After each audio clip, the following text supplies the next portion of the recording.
scratch tickets are big money for lotteries. But is it only the dream of winning big that keeps people playing? Or maybe there's something else that's happening in our brains that makes gambling so enticing. Your brain is hardwired to seek out rewards through a pathway fittingly known as the reward system. It links different brain regions involved with memory, motivation, pleasure, and movement. Basically, your brain says, "That was good, do it again." Scientists think this is part of why our species has been so successful, because the reward system reinforces behavior that once helped us survive.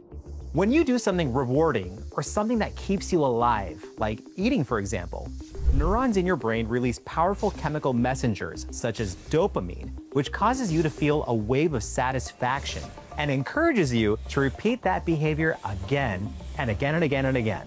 But drugs, alcohol, and gambling can hijack this process. Some researchers are finding that the anticipation of a reward sets off the reward center in the brain, regardless of the potential outcome. Win or lose, doesn't matter. I'm gonna play anyway. And with excessive stimulation of the reward system, the brain becomes less responsive to the effects of dopamine. It builds up a kind of tolerance, so you need more of the stimulant to get the same effect, and this sets off a vicious cycle.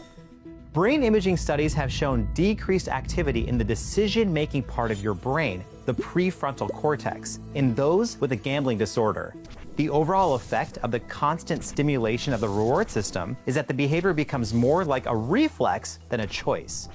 But what causes addictions is complex. Some researchers think that underlying factors, such as genetics or psychiatric conditions, influences who will develop issues with gambling.